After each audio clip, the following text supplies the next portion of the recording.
Hi, I'm Ben Kudon with American Prime Manufacturing, back once again with another video. This one in regards to our 1056-002 4-speed clutch, which is actually our most popular clutch. And the reason why it's our most popular clutch and the reason why I like it the most out of all of our clutches is because what it replaces was so bad. So when Harley first came out with their clutch back in the late 30s, in 1937 approximately, the clutch had several studs in it. It had a friction liner in the back, and it had a cage with a bunch of needle bearings stuck in the cage. Now, on the surface, this looked great, and at the time, it was the best that they had. The problem with the clutch is this thing moves around a lot. It's very sloppy, this cage with the needle bearings. Also, because of that, the basket would wobble on the bearings, and every once in a while it would touch this friction liner. Hence the reason why on a lot of these clutches you tend to have a hard time getting into neutral, and also hard time getting out of neutral, where you'd pull up to a stoplight and the clutch would be pulling you through the stoplight even though you had your clutch lever pulled all the way in. The other problem is that the steel plates, these little puppies here, slide down on those studs and they move a very little bit, just about maybe 1/8 of an inch, possibly. And they end up wearing little grooves into these studs, and the plates would hang up on those grooves. So what we did was we replaced all of this, the loose retainer with the needle bearings, the studs, the coil springs, the friction liner, all that junk we replaced with this.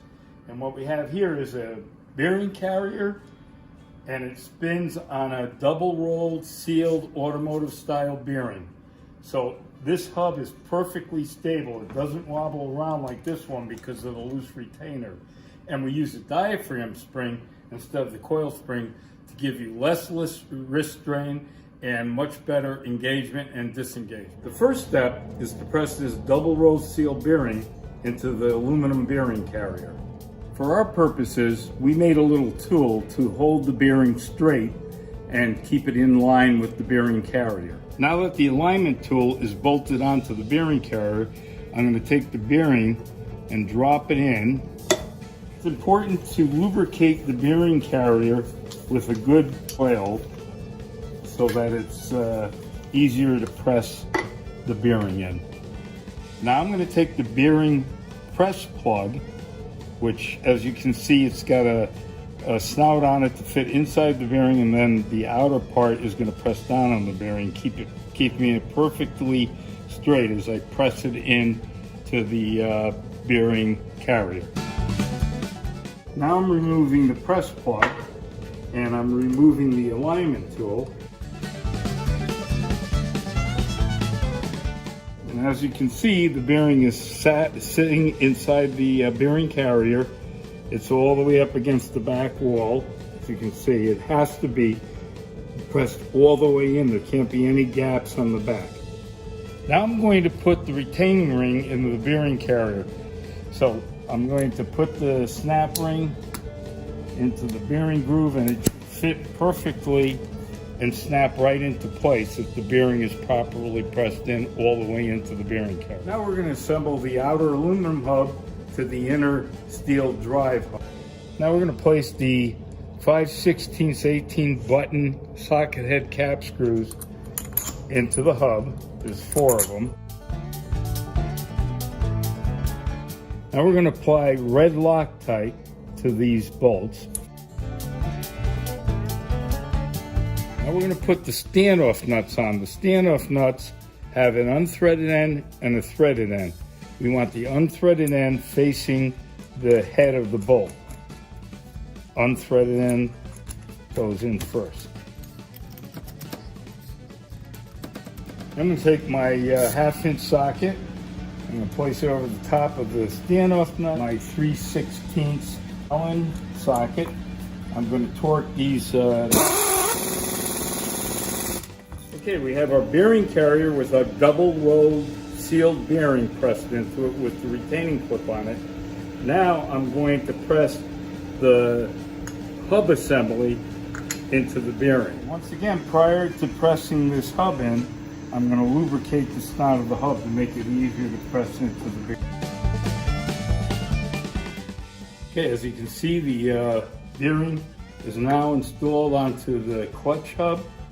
It's nice and smooth, it spins nice and free, and very stable, as I told you before.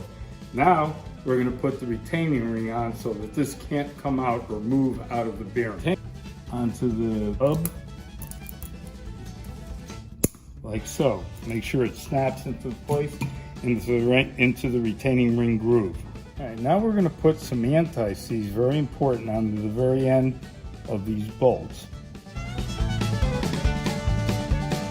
I put the clutch pack onto the clutch hub, I want to make sure that the clutch pack height is correct.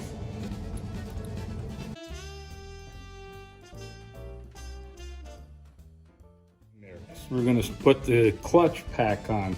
Now, the clutch pack is stacked in a specific way. Very first plate on is going to be the thickest plate, which is 120 thousandths. That gives the clutch pack something to put the pressure against. So that's very important that 120 thousandths goes first. Next thing will be a friction, followed by a 47 thousandths steel.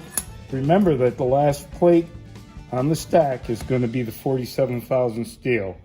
The next thing I'm going to do is turn the 4 shoulder nuts all the way down so that I can check the spring geometry. The spring geometry is critically important, and it's based on the clutch pack height and the proper sequence of tightening down the shoulder nuts. You want to over tighten the shoulder nuts because you run the risk of potentially breaking loose the bolts from the standoff nuts. In checking the clutch pack height, we want to rest the straight edge on the high portion of the exposed spring. The gap should be between 15 thousandths and 20 thousandths on both sides at the same time. Now I'm going to take off the pressure plate assembly, and I'm going to take the sealed clutch hub nut and I'm going to drop it right in the well there for shipping. Of course, when you put the clutch on, you're going to need this clutch hub nut, which, remember folks, is a left-handed thread, and that's going to go down on the main shaft. Pressure plate assembly, and we're going to put it back on the clutch, and we're going to run these nuts down just until they're slightly finger tight for shipping. The very last step is to put the retaining ring onto the bearing retainer. Now this is just for shipping, because when you put this clutch in, you're going to take the retaining ring off. And I'll show you how that retaining ring... Our hub and bearing carrier drops right into this area where the bearing surface is located on the basket. Now normally, on the stock clutch, which is this little puppy here, everybody should recognize this with the loose retainer and the little needle bearings. Normally, that slides on like that. So this basket rotates on these bearings. So the other problem with this is that it wears into this bearing surface, and it can really make it unusable by putting big furrows into this bearing surface here. With our system, we don't care if this bearing surface is good or not. So if you think your basket is bad because the bearing surface is gouged, don't worry about it, because what we do is we take our bearing carrier, we drop it into here, into that bore, and it gets flipped over, and the retaining ring is bolted right onto the back here. So our hub does not move any at all inside this bearing bore. It is captured by the retaining ring and holds it tight in there, so the only thing that's moving is the hub inside our sealed double roll bearing. And now we'll put the retaining ring on the back of the bearing carrier, and I'm just going to turn these screws down loosely so that it'll be easy to get off when you're ready to install the clutch. It's a 1056-0002 4-speed clutch, fits knuckles, pans, shovels, all the way back to 1937 to about 1984 or 1985.